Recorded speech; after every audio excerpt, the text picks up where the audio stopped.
The following is a Just Green production brought to you by the Might Be News Network.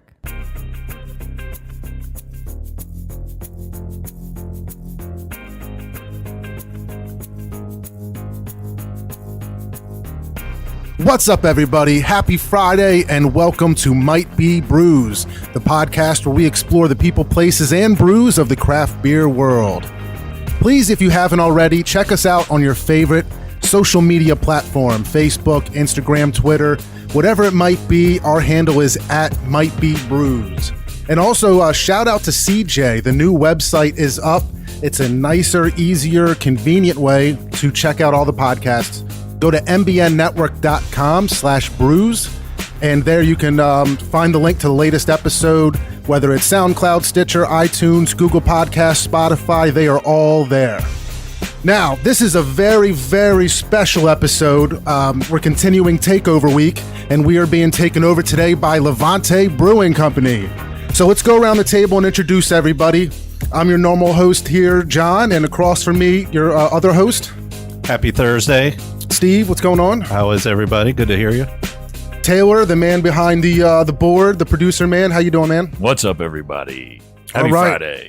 And our guest from Levante, Tim, how you doing? Woo woo. How's it going, guys? Hey, and Jim, how you doing? Hey, how you doing, everybody? Hey, thank you guys so much for joining us. We're been super excited about this. You guys are like kind of our biggest guest so far. You know, it's finally an actual brewery is a guest on the show, so we're super, super excited. We're honored.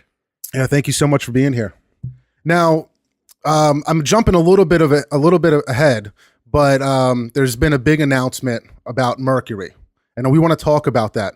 But I'm super, super honored and excited because you guys brought, if I'm understanding this correctly, the very first delivery of Mercury to us. You got it, man. We brought a box of goodies for you, so open her on up. So I love the design on this. Just the way the logo is, I don't know, what is this supposed to look like? It's kind of like a hop, kind of like a hot air balloon. I don't know if that's what you're going for. The hop air balloon. The hop air balloon? Did I nail it? So hype. Hop air balloon. That's so neat. It's like Got an M in it. Yeah, that's awesome. I love it. And then the cans on the top. I don't know. It's such a distinct look and distinct box that it's another thing I wanted to talk to you guys about. I absolutely love all of your design and marketing. Just the way you guys do things is awesome. But this just stands out, and it's something that I get excited just seeing the box. So I think you nailed it there. Right on. Well, appreciate that.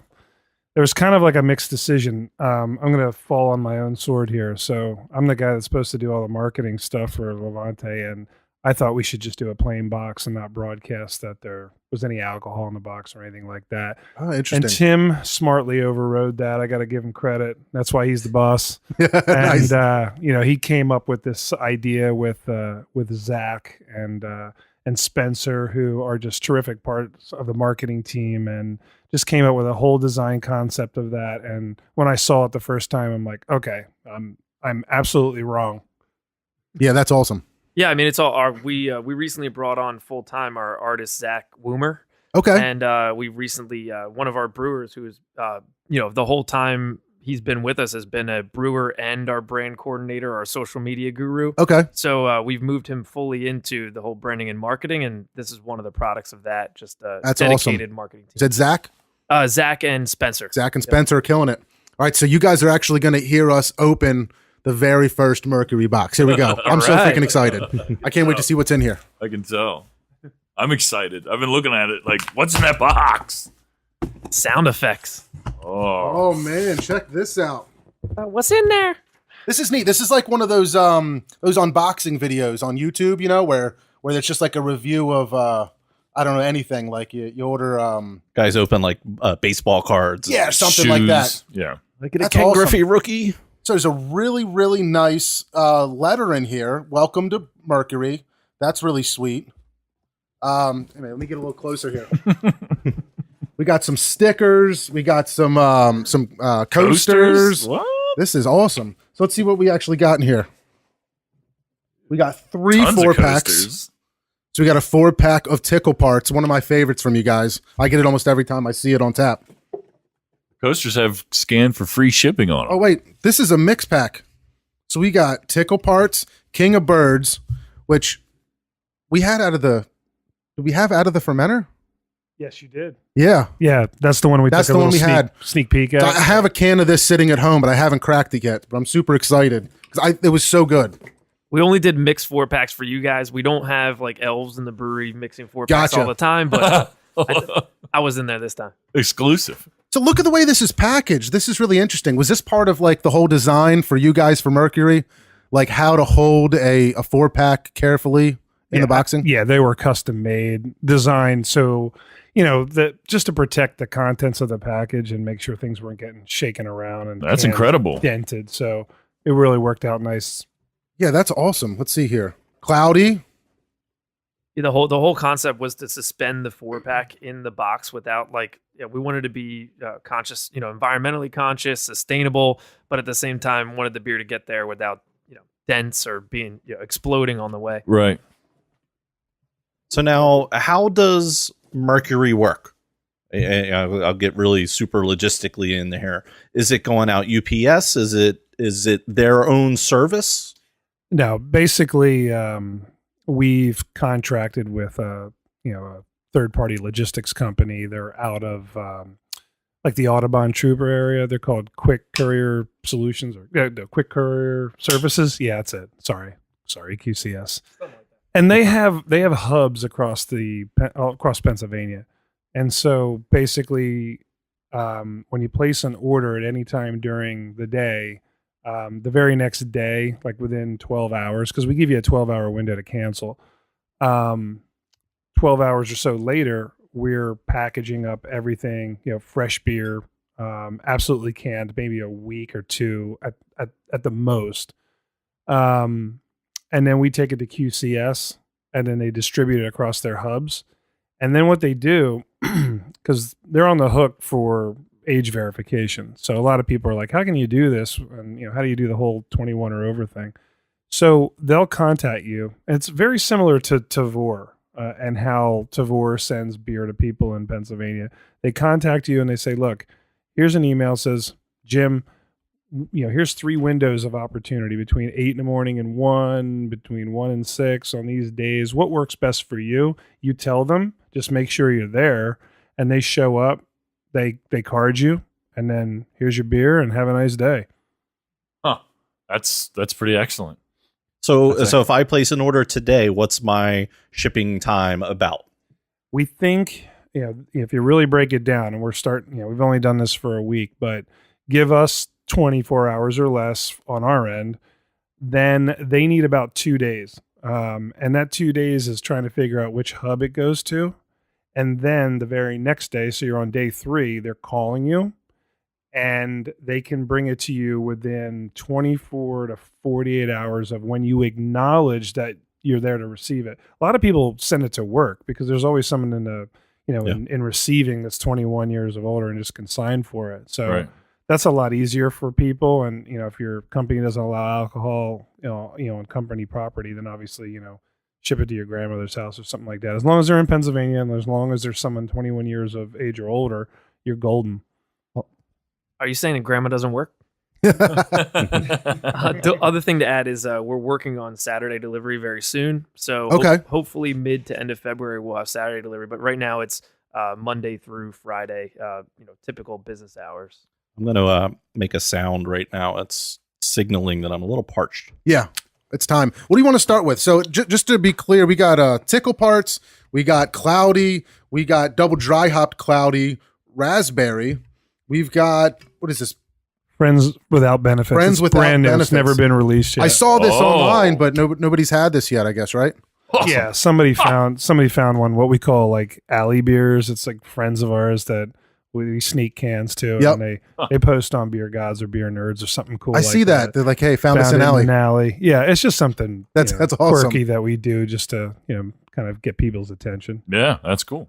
What do I you will think? say I literally got it off a forklift that was going into the fridge in the alleyway. So I actually found it in the alley. Nice. That's awesome. Stole it. Let's start with that.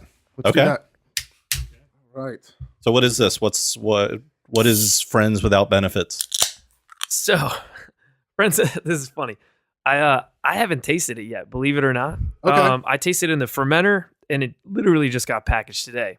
So what it is it's what's an IPA with white chocolate, strawberry, bunch of awesome hops in there, vanilla, all kinds of shit in there. So it sounds like we got a lot going on. If I can read the can, I can tell you more about it. Yeah, I'll pass you one, but let's see here. So it's on the front of it. It's got a picture of a strawberry. Looks like it's dipped in white chocolate or vanilla or something like that. Parfait Deepa. All right, let's check this thing out. Yeah, hops in there. I was trying to memorize this morning, but Citra, Eldorado, Gerolo, and Mosaic. Nice. And strawberry, white chocolate, lactose, vanilla. I was right. I remember the recipe. Let's check this thing out. When do we think this is? Do you have a release date on this guy? We do. This is actually the people who are going to be part of our kind of cupcakes and beer event on Monday. What is Monday? The 10th. They're going to get a sneak peek and the ability to buy this, kind of ahead of schedule. Okay. But it's going to be released on Valentine's Day. Awesome. Wow. It's got a really nice strawberry to it. Like it's not a artificial astringent candy strawberry. Like it's more of a fresh strawberry taste. That's really good. I think I like that you guys chose to make it a double IPA because I think there's enough boldness in the beer to balance the the sweetness in there, the strawberry and things like that. And and Tim can probably speak to this more than I can, but recently, I'd say within the last maybe 6 or so months, we've benefited from learning some secrets about hiding the booze, behind a variety of different adjuncts and different ways of creating our doubles and triples, where you'll see a lot of people that check in the beer says, I can't believe this is 10.3%, or this is a 13% stout. We're learning pretty quickly how to kind of sneak the booze in without just knocking you off your. Is that a trial and error thing? Is that a learn from people when you do collabs? It's a mix of the two, yeah. So without shout out time to Aslan. I did the transition for you. Yeah, our friends in Virginia, Aslan Beer Company, who are just very dear to us, and we're doing another collaboration with them in Virginia soon. They came up and they did a beer with us up here. It's kind of what they call home and away. When you're out of state, they come to your place, you brew a beer, you sell it within the confines of Pennsylvania. Then we go down to Virginia, whip one up down there with them and do the same thing. So they're great hosts, and we're absolutely terrific partners to work with. We're actually heading down there in March to do the second part of the home and away brew with them, which is going to be fun. It's going to be a fruit-based, I think, triple IPA as well with them. But they're really excellent high-gravity brewers. So that's something that we did. We thought we did very good double IPAs, but we never did a triple IPA until we worked with them. So they kind of inspired us to get out of our comfort zone.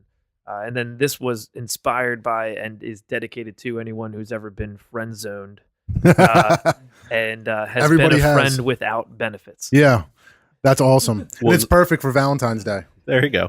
Was Glow your first triple? Was Glower first? No. Color Run. Color That's Run right, was. forgot Color Yeah. Run. That's absolutely delicious. No, glad you like it. It's absolutely delicious. It's fun when Tim and I haven't even had it ourselves, and we drink it for the first time with you guys, and it's like, Yeah, that's Man. awesome. holy shit, this is pretty good. Yeah, that's really good. I gotta say the white chocolate is something. So our head brewer came up to me and asked me if I had any input for the recipe. He had chocolate, and I was like, "You gotta put white chocolate in." So Yeah. that was my thing. There you go. Nice. That's my one claim to fame. It's great. But yeah, I'm excited how it turned out. I mean, it could have been the white chocolate definitely comes through, but it's subtle. Yeah. So. No, I really like it. I think we gotta rate it. We gotta stick true to We got to do what we did. Do it. stick true to the show. I'm gonna start off. Like I said, I'm really happy with how bold the beer is with all that sweetness and those fruity flavors in there. The white chocolate and everything playing off each other. So it's a really, really good beer. I'm gonna give it a 4.0. Just so you guys know, we're doing untapped rules. 1 through 5, 0.25 increments is usually how we rate things. All right. Cool. I got to go 4.25. Yeah. I like it as well. The white chocolate. What are we doing with white chocolate? Is it just going straight into the boil? Is it going in?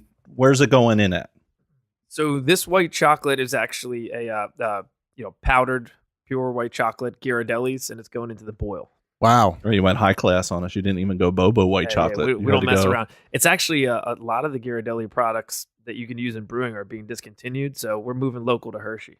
Okay. Awesome. Nice. Very cool. I give this strong 4.5.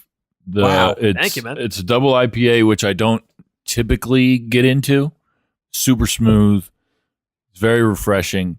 And I get the flavors. It's not very often with certainly a double IPA, and for my palate, when I hear that it's got this flavor or that flavor, I don't really ever pick them up. In this, like, I can subtly pick them up, and I actually taste what you're trying to get me to taste here. Strong 4.5. For those Thank you. that might be new listening, Taylor, as of 2 months ago, Yeah. 3 months ago, maybe, Yeah. was not a craft beer drinker at all. No. 0%. He would usually turn down anything I offered him when he was at my house. And I still call it weirdo beer. Yeah, That's what do. I was going to Still say. call His it phrase beer. was weirdo beers. I do call and it that. he was straight. What did you drink? What was your? You didn't even really drink beer. Oh, I usually Jameson and ginger. Yeah. I was going to say like a seltzer type of guy. But yeah, nothing wrong with that. Jameson and ginger. I mean, I would drink beer, but like whatever somebody had, And John obviously was getting into it, and I'd get some beer at his house, and usually we'd just make a weird face, like, "What are you drinking this for? This is all weird to me."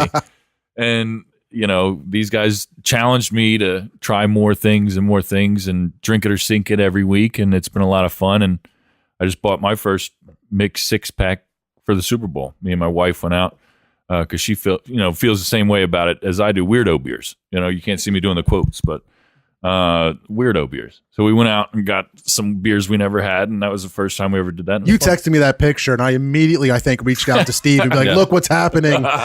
He's converting. But I can honestly say that this is without a doubt one of the best double IPAs I've ever had. It's very, very good. We appreciate that. That is Very, very awesome. good. Yeah, it's very good. Yeah, I'm honored, man. So back to Mercury, what made you guys decide that this would be a good venture, that shipping beers was like the right move over like whatever else other options there could be? So the whole story from Mercury goes back to about June 2018 when we're a corporation. We've got a group of owners who started the company together, and we got together to talk about new business opportunities. And I said, look at Amazon, look at the company. I mean, look at our generation of people that are coming up. I'm not sure if I'm happy about it, but I'm technically a millennial. Right. So, but it's, we all work so hard. We don't have any time, and convenience is above all.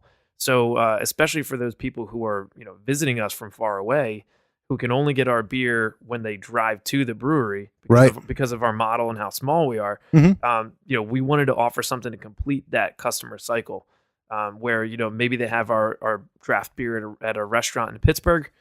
They, go visit the brewery when they're on vacation, and then they can go home. They can say, "Hey, I really love the Cloudy and Cumbersome. I can get a case of that from the comfort of my own home, or get it delivered to work." So that was the whole thing, was the convenience thing to our customer, and we see ourselves as an experience company, and that convenience. For Levante, to get Levante is an experience. Yeah, absolutely. That's kind of what I was thinking, is like, that's kind of the generation we're in now, is everybody's expecting convenience. Like you said, Amazon, all these services out there where you can kind of get what you want relatively quick without having to go anywhere. But like, how do you see it affecting sales at your retail location at all? No. I mean, it's not what we've seen already, and this was definitely something that we put into the plan, was locally within a 20-mile radius, 30-mile radius, the people that are going to come to the brewery are getting the cans. I mean, a huge percentage of our sales is can sales. Sure. So we weren't trying to cannibalize our tap room at all with Mercury, and we didn't think that would happen at all. And then that's actually seems to be the fact that there's a certain radius around the brewery that people just don't pay for shipping. You know, they're not going to ship beer to their house and, you know, be there for QCS or whatever delivery service. Right. They're just going to come to the brewery and have a beer. So it really is for kind of, for lack of a better term, beer tourism. You know, like not everyone, you know, as craft beer becomes more mainstream, not everyone drives to Vermont for beer anymore. They get it locally. So we would just want to be another option. One case rotation in every 6 cases of beer you drink. Nice. Now, how's that going to affect your allocations when you're doing can releases at your location in Westchester? Are you going to always have some kind of allotment specifically for Mercury? Yeah, that was part of the plan. So basically now we're doing inventory segmentation, and it's say we can 1,000 cans, just make it easy. 500 are going to go to retail, direct to consumer from the tap room, and another 500 are going to be stored, and they can't be touched. And inventory is updated on Mercury, and basically we just segregate the inventory for both those to keep it under control. Now we can mix them, but it has to be a controlled process behind the scenes, so we're not screwing up inventory online and someone's placing something in cart that we can't fulfill, and then we cause a problem. So it's pretty sophisticated. It's pretty kind of ironclad as a process. It's new to us, but so far it's working. Yeah, I was just thinking as you were saying that, you know, I've always wondered what's it like behind the scenes at a place like Amazon, where shipping, the inventory, taking orders and getting them filled so fast and things like that. It's got to be something to behold.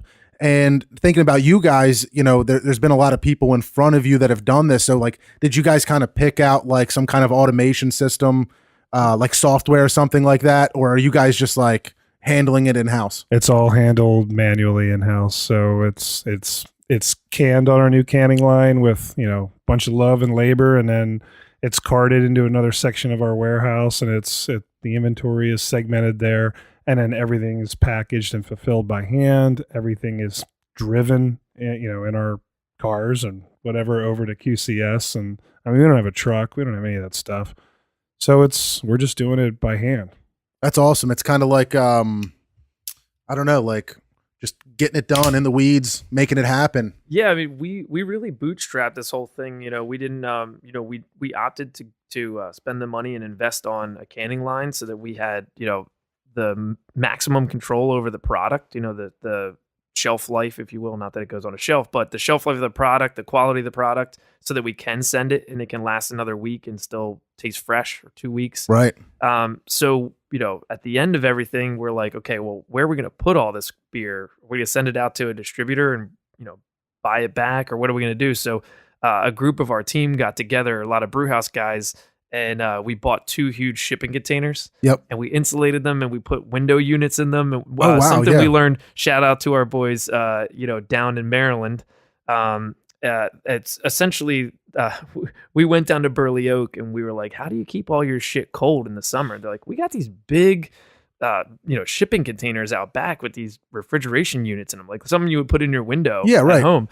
And it works. It keeps the beer down in the high 30s, lower 40s. Yeah. So, instead of spending what you would on a canning line for refrigeration, we spend a tenth of it. Maybe, yeah. You know what I mean? Maybe a 1/20th of it. So that's amazing. We have 1 shipping container for retail, our tap room, and 1 for Mercury. The last time I was down there for a can release a year or 2 ago, they did the can release right out of that container. Yeah. The line walked right through the brewery, and it was cold, and I was down there the first week of August, so it was hot out, and that beer was sweating as it was coming off of there. That was a huge concern of ours this summer. We started selling in volumes that were just enough that we couldn't fit them anywhere in the brewery. We put a lot of fruit in the beer. We're concerned about, the temperature that the beer is at. Sure. Even Mercury, when we start shipping in warmer weather, we're going to develop a strategy to keep it cold inside the box. Gotcha. Right now, we're not as worried. It's winter, but it has been a little warm. Yeah. So, are you worried about it going the other way?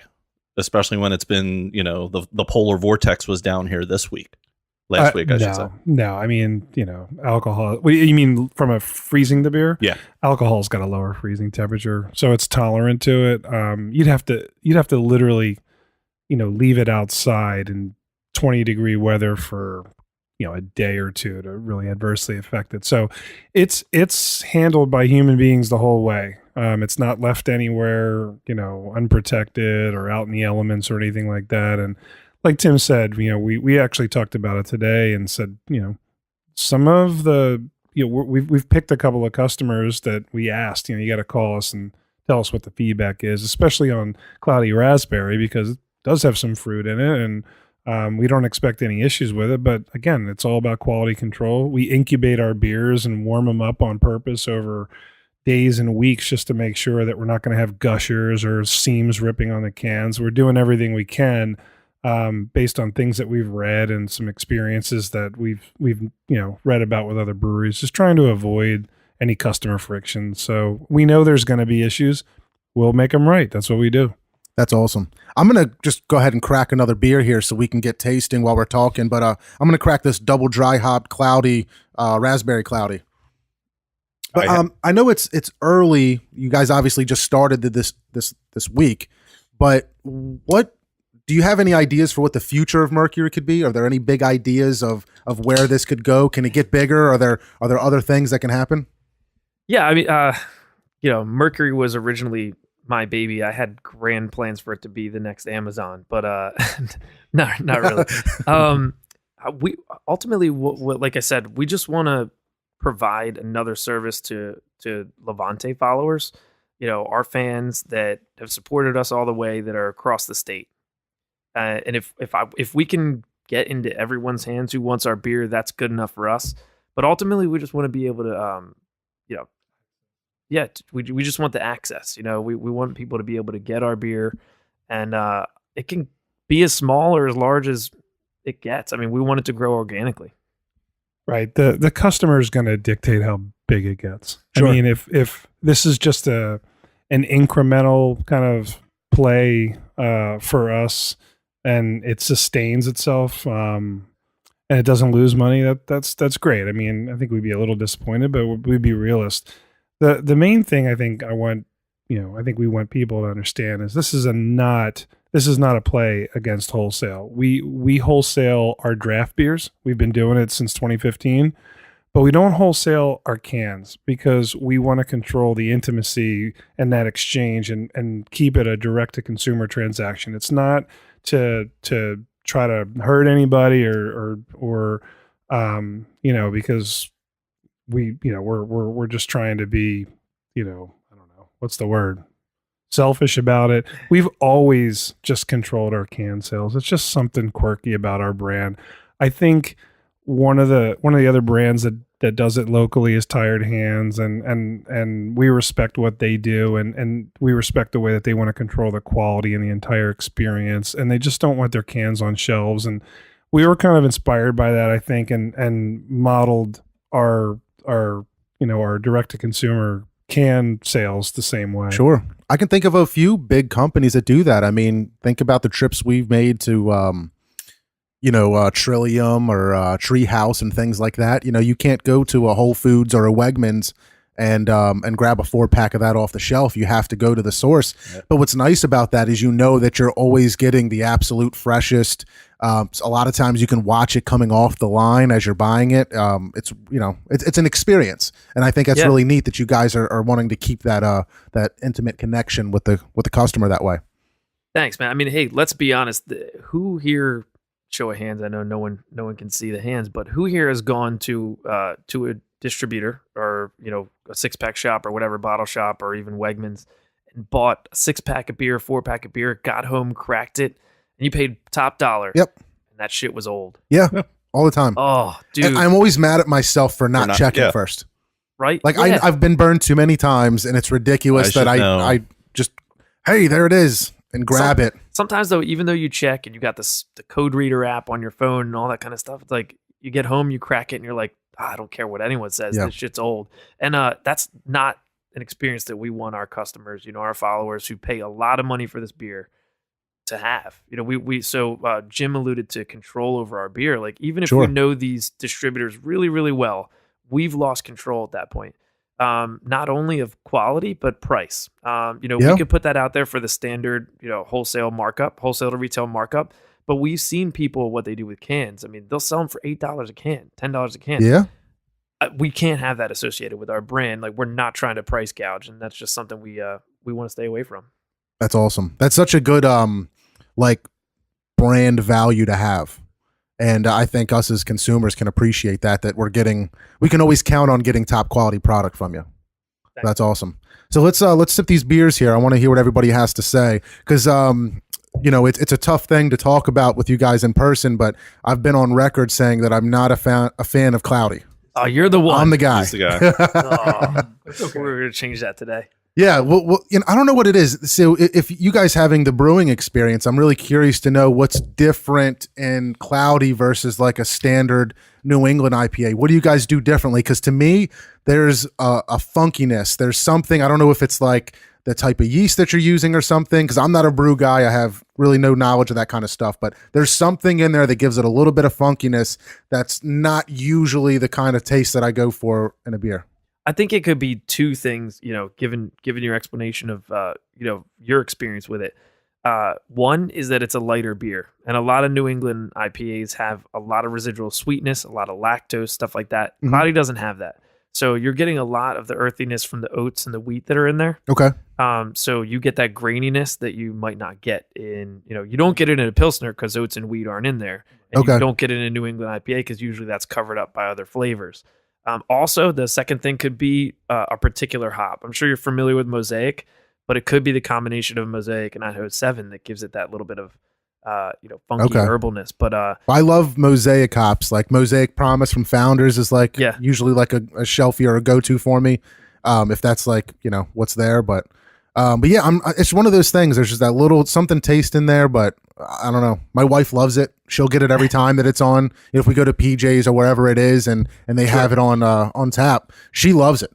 Well, we definitely, you brought up PJs. We want to throw a shout out to those guys too. They are the number one seller of Cloudy and Cumbersome in the state of Pennsylvania. Wow. They're huge partners. And they told, Jim. yeah, thanks, Jim.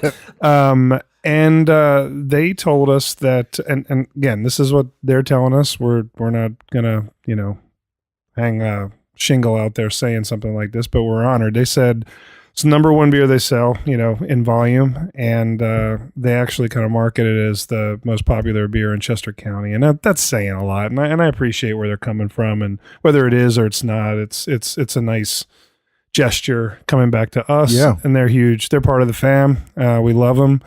And so, yeah, like 9 million people love Cloudy except for you. But it's okay. It's okay. Don't you worry. We'll brew something else for you. Yeah. I am curious. What about so the raspberry? Do you get the same flavor off the raspberry? Just as a brewer, I'm curious. No, I'm not. But let me take another sip of it here real quick. All right.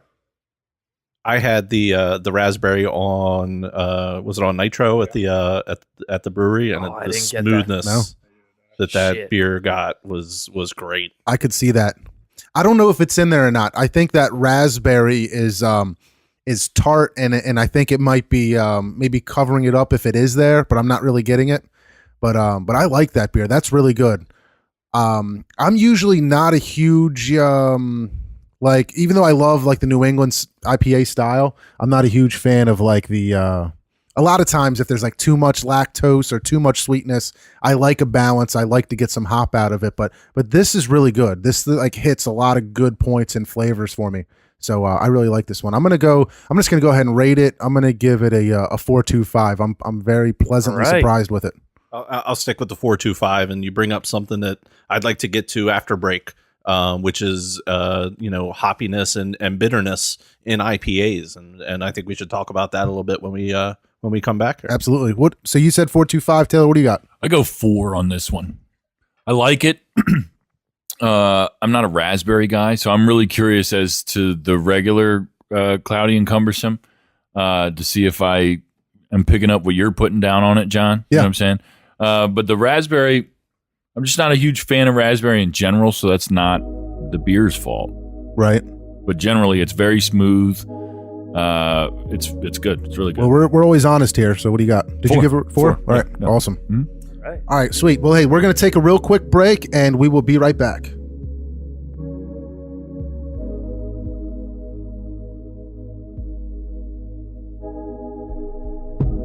everybody make sure you check out an all-new Might Be Tunes. We got live hip-hop in the pit this week. Friday doubleheader. Perfect way to end Takeover Week. We got Mike Nappy. We got Tamaro. All live in the pit. Hip-hop. It's getting serious here at the Might Be News Network. mbnnetwork.com. Find your favorite podcast. Find the link that you need to get to listen to it. Do it. mbnnetwork.com.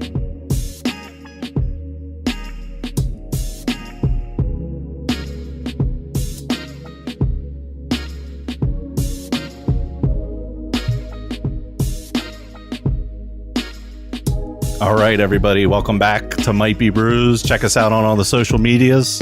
Tell your friends about us. Get some more people checking out our podcast.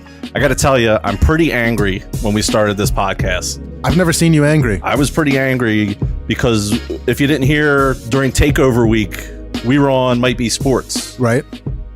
We leave Might Be Sports, and what hits like 3 hours later? Big Sixers trade. Yeah, Oh, yeah, yeah. I was mad too. I was mad when we went to. I went to bed that night. I saw it Yep. right before I went to sleep. I was like, "Son of a bitch!" We could have been like, talking about just all this finished cool Sixers trade talk. They make a couple other trades, and then the Phillies make a big trade today. I literally said on that show, "Oh, Sixers aren't doing anything. I guess it sucks." Yep. And then they have like the biggest 48 hours anybody's ever seen. Oh, it's stupid. They're gonna make a run. They are. I think so. It's huge. It's big right now. So we're hanging with our boys from Levante here. It's time to open up another beer. What do we got going on next here? Got King of Birds, which I'm super excited about because we had the pleasure of drinking this right from the fermenter. And I remember there was some coconut in it, I think. Yeah, tell us about that experience. Yeah, it was just, I got to say, It was being a beer guy, just going to meet you for the first time was like probably one of the coolest things ever. Like when you're like, hey, you like Pilsners? Like, hey, you brought us a 4-pack. Hey, beer's on me. Have a beer while you're hanging out. Hey, you want to check out the new canning line? Come back here. Oh, you want to taste one of our beers that's about to come out? No one's had it yet? Go right ahead. And Sky, I didn't comp a single one. I'm sorry. So you want a Pilsner? I got a couple in my pocket. Sorry if I just got you in trouble or anything, but it was just, for us, it was a really cool experience. Jim's notorious for stealing beer. All right. So this is our coconut chinilla Ooh. imperial stout. Hope I did that one justice. That's a new name we made up, chinilla. Chinilla. Chinilla?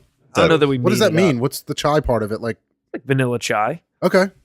Makes sense. So oh, it smells so yeah, I good. think I got that right. Coconut, vanilla, cinnamon, and lactose. So I got to give a shout out to our followers real quick.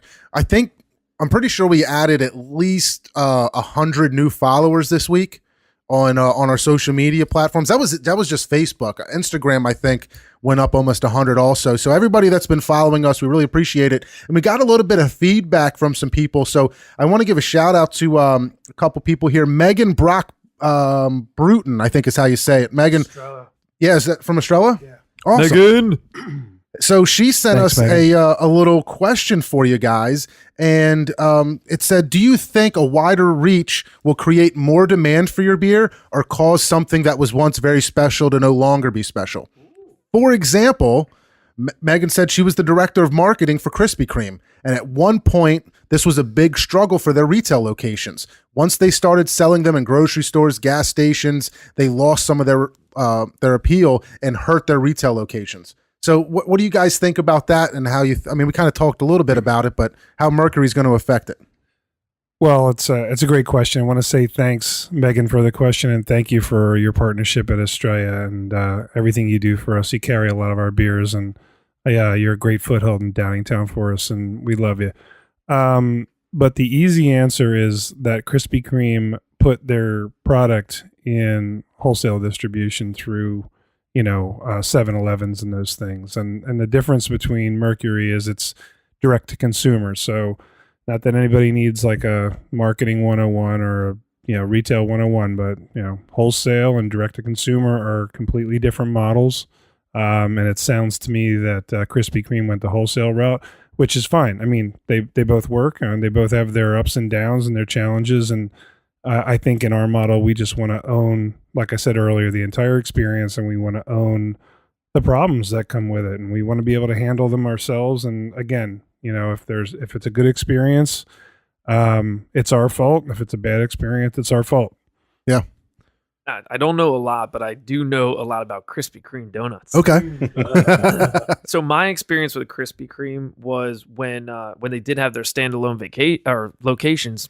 Yep. It was all about the experience of going to Krispy Kreme. It was Sure. a thing in the South, if I remember correctly. It came up north, and Krispy Kreme was the newest, biggest thing. Yeah, didn't they have like a sign they would kick on outside of the stores that like Yes. they were just coming When they off were the line hot. or something? Yeah. And you drive through or go in, and you would bite into. I mean, the box was warm, and you would smell warm glazed donuts. Krispy Kreme. Yeah, keep going. Ah, Way to sound. glazed Right. donuts. So you would grab this warm box, open it up, and inside the flavors of vanilla and sugar would just hit your face. And that was the experience of grabbing that fresh Krispy Kreme donut. Yeah. After that, everything else just cheapened the experience, I think. When you Yeah. can grab it, it was pre-made and it was cold and it was somewhat stale. Yep. No offense to Krispy Kreme. I would still love them out of a 7-Eleven or wherever you would get them. But it took the experience away, to Jim's point. And that's not what we're trying to do. We're actually trying to complement the experience. By no means do we want to become a mass marketed, churn the cans out and put them in every wholesaler or Sure. 20 locations across the state. So, I mean, it's our way of getting to more people, but still staying small. Yeah. Steve, you might be able to handle the question from our buddy Devin about the perceived bitterness. So we were talking about this a little bit before the break. Obviously, a couple years ago, 2012, 2013, it was all about IBUs and how many IBUs can you squeeze into a beer. Regardless of how many you can taste, we're going to put as many in there as we can. Since the New England style has started, that IBU, that bitterness craze is kind of obviously backed off a lot. As I look at that as a pendulum, as that pendulum swung pretty far away from the IBUs. Do you guys see that pendulum swinging back? Are we going to get a little bit more bitterness in beer, or are we going to stay without that bitterness? Definitely. It's going to go strong bitter. No, I'm just kidding. So the thing about bitterness is, like, we used to, they measure bitterness by IBUs or international bitterness or bittering units. The big thing about that is that they've done a lot of studies. We've done a lot of training as brewers over the past several years, just trying to figure out what it is about bitterness that's important, that throws people off, that attracts people. And what they found is UC Davis, Siebel Institute, a lot of people who have done these studies found that the human palate can't really discern anything more than 60 IBUs. So you can measure IBUs as high as you want to go, but you're destroying your palate at a certain point. Sure. So, the typical New England IPA is anywhere between 0 and 40 IBUs maybe. Right. I guess depending on who's making it. But so really, I think it is with New England IPAs, it's a balance thing. Sure. So it's the balance of the fruity flavors, the sweetness, the oats, the texture that you get from the oats, the flavor that you get from those raw grains, and then the hop flavors. And a huge thing for us is hop synergy. So it's not about bitterness as much as it is, or like the flavor or aroma that you would get from a single hop. It's kind of like, two are better than one, 3 are better than, essentially, an army. Right. But if you take 3 totally distinct hops with different aromas and flavors, put them together, they're way different than each one on their own, or even 2 together. So we do a lot with hop synergies, and we try to keep the bitterness low so that you can actually perceive the differences in the mixtures that we're creating. That's awesome. There's so much more thought process going into this stuff. That was like a mic drop moment. Yeah, right. But he just swung it away gently. He wanted to drop it, but he was like, "Oh, that's not my mic," and he just pushed it away. Yeah. Killed it. Awesome. That would have been great if we had the GoPro on the camera. Right. That would have been great. Something that's hopefully coming soon. Don't talk any more about it. 0%. Okay. So let's get into this King of Beers a little, or King of Birds. I keep saying King of Beers. That's beers too, that's and I think totally that's different. trademarked by somebody. We right. shouldn't We say just that. got sued. We just got sued saying that. What I like about this beer is I'm very sensitive to coconut in beers. If it's too much coconut, I feel like I'm drinking suntan lotion and I can't stand it. This one, it's there, but it's not overpowering me. I don't get that suntan-y taste from it.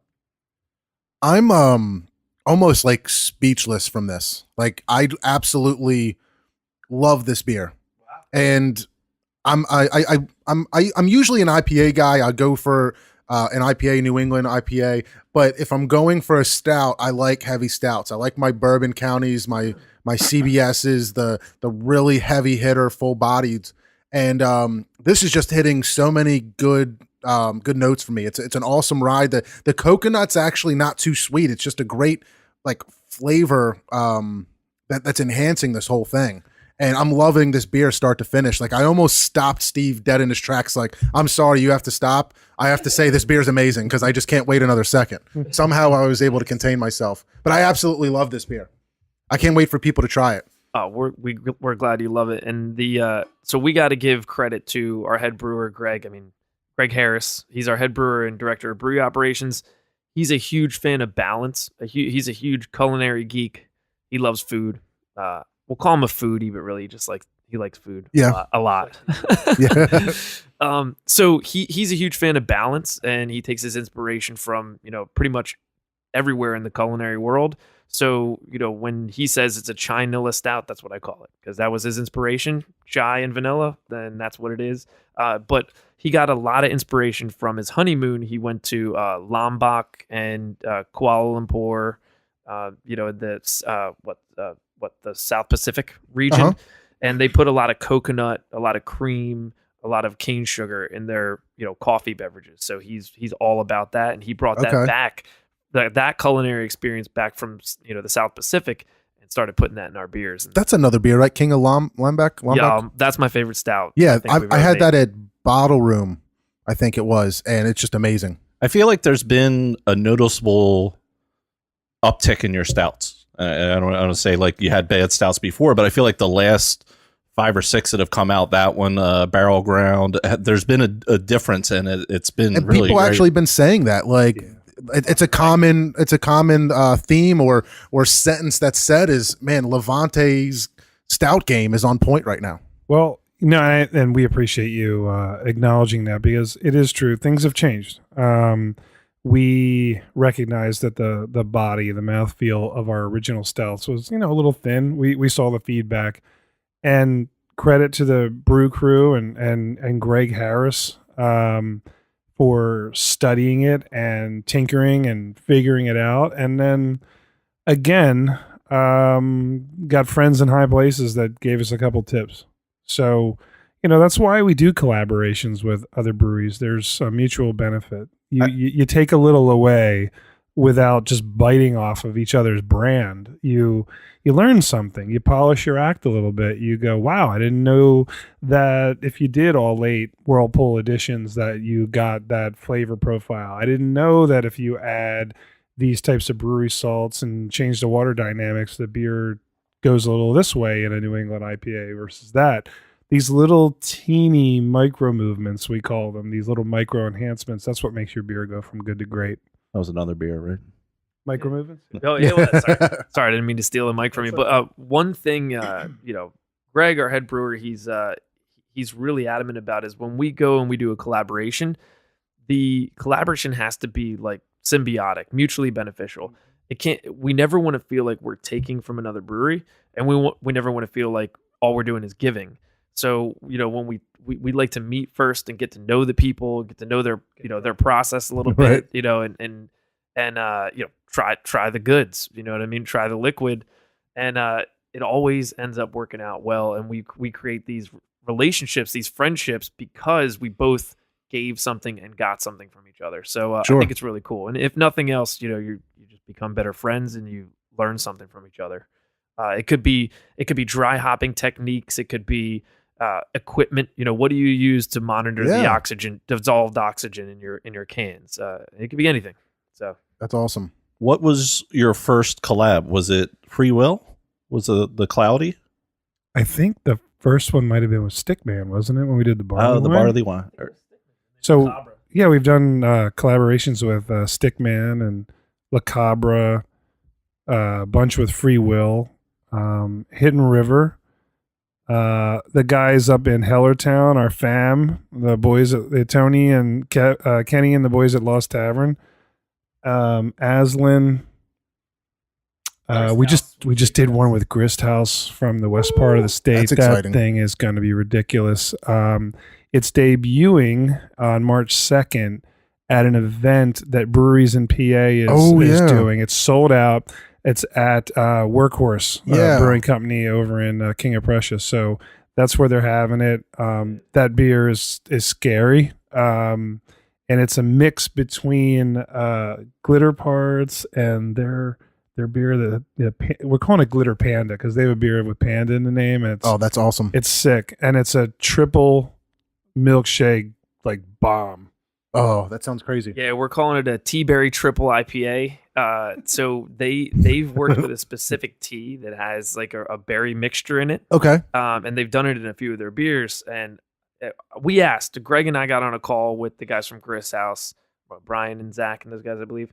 And I just said flat out, when you get on a phone call, you're 5 hours away from each other and you're trying to figure out a beer to brew. I just get right into it. I'm like, what inspires you guys? I'm like, this guy's weird. But we really like this tea we've been using. So we were like, all right, how do we put that tea into a beer with vanilla and lactose? And then Greg, again, the motherfucker with this South Pacific the influences, yeah, right. He comes in and he's Coconut. he's like he's like, I don't know, we should put coconut, we should put vanilla, we should put some tropical fruits in this thing. Yeah. He's on his tropical kick. I think he's still on his honeymoon. It's a good thing you didn't go to Alaska. We'd be having like elk beer, Yeah, or salmon, other kind something. of shit. Yeah. Everything's smoked and has Yeah. meat on it. Yeah, no thanks. So everyone really on that call, it's a phone call here, but we're just talking about what inspires us. I'm like, oh, I love vanilla and triple IPAs. The guys are like, oh, we love this tea that we use. And Greg's like, we need something tropical. So we sat there and we were like, what would a panda eat if he was eating breakfast? And that's how we got the recipe. So we've got vanilla in there. We've got the tea. We've got a huge triple IPA recipe that's, based off of kind of like an oatmeal. Yeah. And it's going to be delicious. So you guys, I saw. Sorry. Go ahead. Banana puree. Oh, Bananas. interesting. That shit's bananas. So we were just talking about all the collabs you've done. I saw on Instagram that you guys were hopping around Pittsburgh doing some collabs with people. Who is there anybody out there that you like really would like to collab with? Who's out there that like maybe you haven't yet that you want to or are looking forward to? I got a list. I mean, it's in no order and not being exclusive, everybody. I'd love to do another one with Hidden River. I'd like to do something maybe like a little trifecta with East Branch out of Downingtown and Root Down out of Phoenixville. I think the three of us come together and do some monster Chester County beer. Yeah. Love what's coming out of Imprint these days and certainly admire what they're doing. Yeah. Hitchhiker out in Pittsburgh. I think we're talking to them. Forest and Maine, if you're listening, we'd like to party. Got to do another one with La Cabra. Dan is the man. Again, not trying to be exclusive. There's so many different brands that would be so cool to party with. Icarus over in Jersey. We're gonna get to you, man. Don't give up on us. We were dating a few months ago. We still love you. We're going to do something really cool. And, I think, and, obviously, you can't leave Tired Hands out. I mean, it would be an honor to work with those guys. I mean, I know they're pretty, particular with who they work with and probably operating at a different level, obviously, than we are, but we greatly admire what they're doing. And, that'd be cool. Yeah, absolutely. That's awesome. I love the, like any collab beer, looking forward to that. Cause it's usually, I'm always curious to see, like a lot of times you can have a beer at Levante and you kind of get an idea, or you can kind of tell that it is Levante. You guys have maybe a taste or something where you can almost guess where it's from. And I think a lot of times Tired Hands too, a lot of places you can kind of, there's like a common theme or something going on. Yeah. That kind of house flavor. Exactly. You just took it from me. That. No, it's perfect. Mike Hamara from Root Down told me once that, it's that one of the things that really distinguishes brewery to brewery is what he called the house effect. And that's the water treatment, obviously Yeah. the yeast strains that they use, but the water is so important. So I think that Levante and every other brewery just has that house effect that Mike was talking about. That Yeah, absolutely. gives you a little bit of differentiation, even though we're all kind of using a lot of the same ingredients and doing a lot of similar techniques. Yeah, I just think to myself, like when I see a collab, I'm like, I know what to expect here. I think I know what to expect here, and I'm curious what's going to happen when the two come together. So, yeah, that's really interesting. That's really cool. The whole concept of like where it's made too is important. Like look at Europe, like all these styles developed based off of like the terroir. I can never say that word, but where these guys were physically based. You look at Gosa, it's the salt content in the water because of the because of the rocks I guess it's a heavy lime content and salt in the water from the river, and it's just the malt available to people, the yeast, but Sure. the water is huge. I was actually just at an event recently with their mayor of Phoenixville, and he was saying he was kind of doing a plug for Phoenixville for breweries, and he was saying we have the best water around, and he's not wrong. I mean, they have Pickering Creek and French Creek that all come to a head at the Schuylkill River, and it's some of Right. the best drinking water in the world. So to Jim's point, water is huge. Look at Victory and planning their huge Parksburg facility. Matching the water was huge for them. So Wow. yeah, there is that terroir. How do you say it? in beer as well. Awesome. Well, one of those things that I'm always curious of, you guys, being in the industry, being such a big part of a brewery, what do you guys like to drink? Like, if you're not drinking Levante, what are some of your favorites that are go-tos for you? Well, I think for me, I'm definitely a haze boy. I love the milkshakes and juice bombs and all that fun stuff. But then, I'm not drinking a lot of double IPAs and triples. I can't. It just wrecks my palate. But I love, I like pilsners, Helles lagers, Czech Bow Pills, things in that style, because I think it tells you a lot about a brewery and their skill. Because with pilsners, you can't hide behind it. You don't have a lot of hops and adjuncts and fruits and things that are going to bury some of the mistakes or maybe some mild off flavors in your beers. So you can't hide behind clean styles. Yeah, I mean, not to be weird, but I'm all about a fishing trip and a Yeti full, a Yeti ice down with a 6 or a silver bullets, some Bud Lights, some long necks of Miller, stuff like that. I mean, those are my favorite. To me, I am kind of along that same line, a huge Pilsner fanatic. Okay. I just everywhere I go, I drink the Pilsner. I don't care if it's a little town in the Caribbean or Europe or Pittsburgh, wherever I see light, I don't care. I'm drinking their Pilsner because I want to see what's different. And as a brewer, I think you try to look for. You go to a brewery and you say, okay, what lagers or Pilsners do they have? And that's the first thing you drink to determine whether or not where you want to go from there. You can drink like Jim said, you could drink an IPA, hazy hop bomb. There are ways to cover up, imperfections in a beer with a lot of hops, with a lot of adjuncts, with lactose. You can't hide any imperfections in a Pilsner. So I think it really shows truly how well a brewery makes a beer. And so I guess when I drink a Pilsner, I feel closer to the art rather than further away. That was one of the things I've started doing in the past 9 months, a year. Instead of always going for that straight to that IPA, I'm like, I got to try their Pilsner. I got to try their lighter offerings and work my way up to the other stuff. And I started getting a new appreciation for Kolsch's and Pilsners and the lighter styles. Yeah, absolutely. We can't forget to rate this beer. I'm notorious for doing that. Yeah, we're going to get carried away and forget to rate it. I'm just going to reiterate. I'm blown away with this beer. It's hitting a lot of notes for me. Just I'm really digging it. I'm going to go 4.75. It's just I'm going to rate it with one of my top stouts that I've ever had. It's up there. At this point, it's been long enough that we've talked about it. We should remind them what we're drinking. Yeah, I'm sorry. That's that bad. King of Birds, coconut, vanilla, cinnamon, lactose, 12.2%. The coconut Chinilla Imperial. Chinilla. Stout. I was trying to think of the 4.75 for word. you? 4.75, you said? 4.75. Do you have a air horn or like the bull horn? Do the noise. Yes. He said it was not going to be done again. Every time I'm around, it's I'm gonna doing happen. it by request. By request. Only if you get a By- 5. You get a 5 banger on a beer. DJ Khalid No, has man, to Ford, come out. you can't even get a 5. Yeah, but that dog, come on. The only reason I can't think of anything I've rated 5. Maybe dinner I did. I can't remember I for rated sure. dinner I know 5. you did 5. Just because I'm hoping that like somebody's gonna like do better, like, or you know what I mean?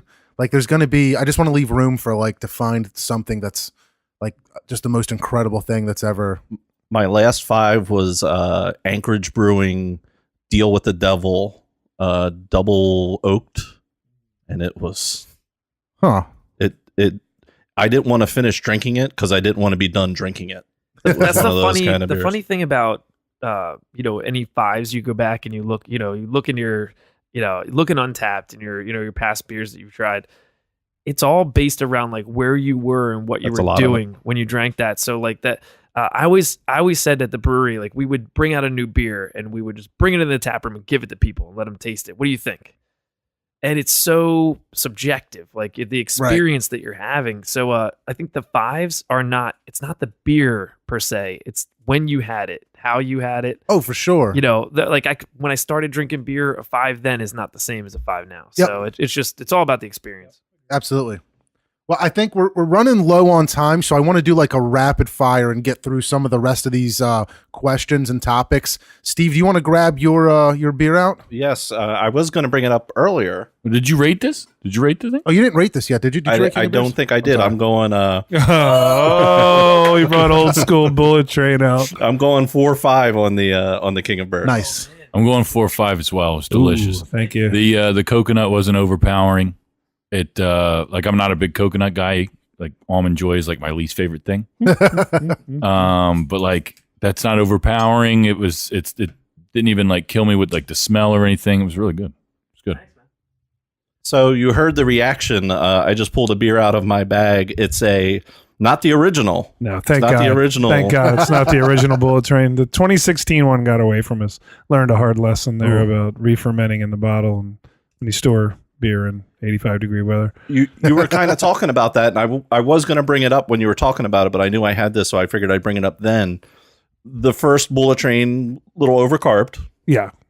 We sat that's when we learned about climate control for beers the hard way back in 2016. We're still talking about this? Yeah, we're Well, I only bring it up because you talked about, if it's your bad, you make it right. And that was one of the cool things that I thought you guys did was you said when this one came out, if you still have an old one, you want to come trade it in, it's done. yeah, Oh, that's cool. Yeah, So I don't take credit for a lot, but that was my idea, and it was we were all on the same page about it. I just felt that from a brand perspective, you got to own your mistakes. You got to make it right with the customer, and we didn't know how many bottles would come back, and it was kind of scary because you're like, wow, what if 400 bottles out of 630 something come back? We're fucked. 21 bottles were returned, and to those that brought them back, you did the right thing. That those that kept them, and and I've got one in my refrigerator too. I'm ready for it to explode any minute. Just kidding. I'm kidding. Thank you for giving us a pass. It's that was asking a lot of everyone out there. Thank you. And I've found that interesting about you guys. I've gone to you guys for a little while. Back when everybody that smelled it's like, wow, the bourbon's still there, right? Yeah, we have to cheers to this one, guys. Thank you so much for bringing this bottle. Oh. Cheers, guys. Cheers, guys. Glad I could Cheers. bring something a little Smells everybody delicious. can enjoy. Holy. There's been times where I've been at your brewery where I've seen that kind of stuff happen. Back in the day when you used to be able to bring dogs into the room, which was my personal favorite because we had just gotten a new dog, and that was one of our big socializations for him. We bring him into the brewery and everybody come up and pet him, and he got used to being around people. Yeah. Well, we were, again, I'll take the hit on that one. So when we opened the tap room, and I was like, look, we're not a restaurant, so I guess we can bring dogs in. I mean, we're just being dumb. Didn't know anything, still don't, especially me. And that wasn't that cool while it lasted until we got busted, and we deserved to get busted. And we just thought it was cool. And it looked like a scene from somebody's living room. You'd have like 50 people in there and 20 dogs, and they're all barking, and kids are running around. It was absolutely mayhem. And in hindsight, it was cool, but it was kind of dumb. But one of the fun things was, so for a while you could just bring like 50 dogs in there if you wanted, and then there was a rule of 1 dog per person. Yeah, there was a there was a reason for that. I remember once going in and like the old westerns where the tumbleweed would come like across the plains. It was dog hair tumbleweed. Oh, And once I was in there, Jim said 50 people and 20 dogs. There was 50 dogs and 20 people. And it was just like, it was getting a little out of hand at one point. And then actually we, the health department came in and they said, you can't do this, right? And we're like, No. actually, we had no idea. We're serious. We had no idea. So, it was short-lived, but it was super fun. Everyone brought their dogs. I bet. No real issues, but we found out a long time after that, talking to our insurance agent. He was like, a kid could get bitten and you could lose the whole brewery. And we're like, we never thought of that. We were naive. but somebody, when you put the 1 dog per person, somebody came in with 2, and I don't remember who it was, but I saw them go up to the person and say, "Look, we got a new rule. Let me buy you a beer. Here's your beer, just so you know. Next time, you just bring 1 person, 1 dog." And that just it's the kind of things that you guys do that relate to the customer. That we're here. We're gonna work with you. If something's not quite right, we're gonna make it up to you. Yeah, I mean, look, there are how many breweries are there in Pennsylvania now? 330 something that are active, probably with 50 more in planning, and there's 7,000 in the United States, and there's a quote from a guy named Simon Sinek that we talk about a lot, and people don't buy what you do, they buy why you do it. And that's our whole brand mentality. Elevate your craft is to try to do things to create an experience for people that they want to come back and re-experience. And Tim said we entertain. We put on a lot of crazy events, and we're trying to be creative with our beers, and we're trying to be stewards of high quality and bring something special. We know every other brewery's out there playing their game, and we respect it. It's just ours. We're trying to entertain you and make you happy, and again, have an experience you want to come back and ultimately re-experience with us. So, how do you think the old bullet train held up here? To be quite honest, I'm actually surprised. Not that I expected it to be bad. I didn't expect it to taste that way. Where all the barrel notes are just as pronounced, if not even more. There's more character with this beer. It's a couple years old now. It was in barrels for almost a year before that. I'm really glad you brought it. This is the biggest surprise of the night for us. So thank you. That's awesome.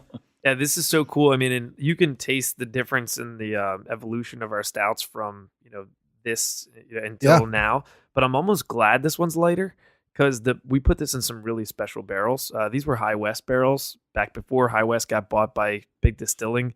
Okay. And we were huge fans of it.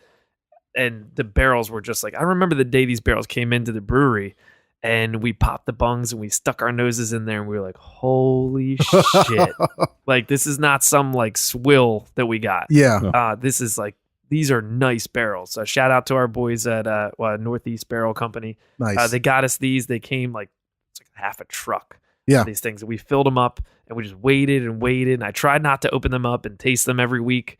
But this was, looking back, this was one of our first real wins, I think. And this was, I'm really proud of this one. And the label on this same artist who's been with us for forever, funny story, this was inspired by a techno dubstep song called Bullet Train. I don't know if you guys ever, the reason that it's spelled differently is because of that song. But if you ever look it up and listen to it, we played this at every release of the Bullet Train each year.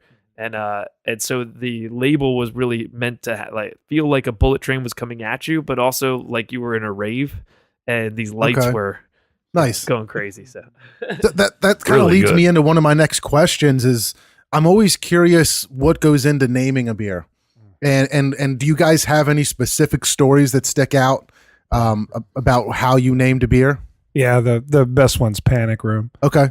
So the whole story about that was we were brewing a West Coast IPA that we used to brew a lot. We don't brew it anymore. It's called the Chief.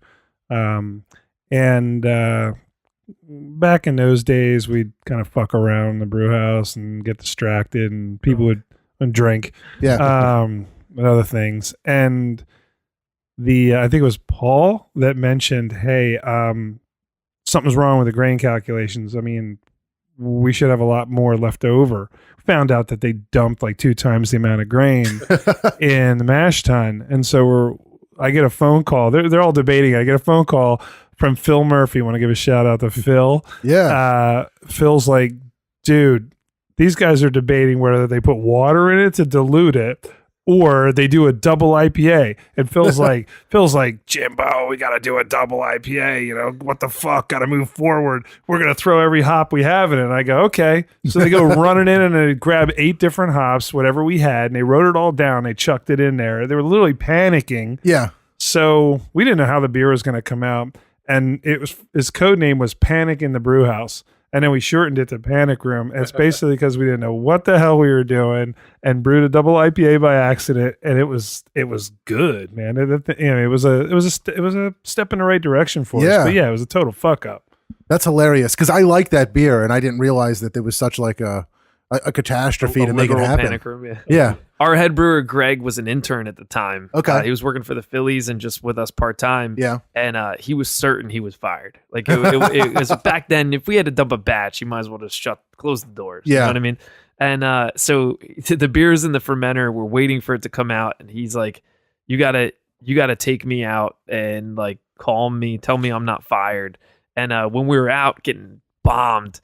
Right. We met up with James, one of the owners of Split Rail Tavern, and started that relationship there. Okay. So it's like it kind of came full circle back to that Panic Room is like, and we've had people recently asking for it, like, we got to get Panic Room back. We're like, nah, we're moving on from that bad memory. But eventually, we're going to run out of names for beer, right? Like it's got to happen. No, we make them up. You know, we make them up.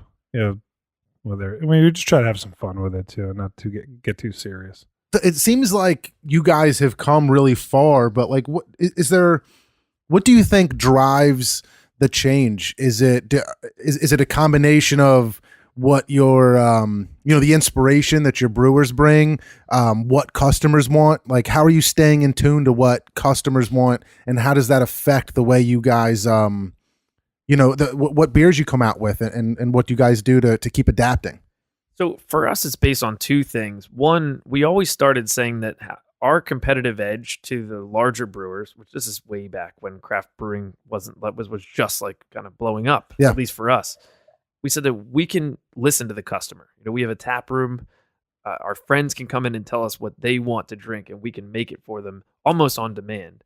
And I think we've largely done that, and I'm proud of us for doing that. But I think what really drives us above and beyond that is inspiration. If you hear a song that inspires you, if you eat something at a restaurant that inspires you, or go to another country and you try something that is totally different from what you're used to, it's a new world, and you want to share that with people. To me, it's all about inspiration.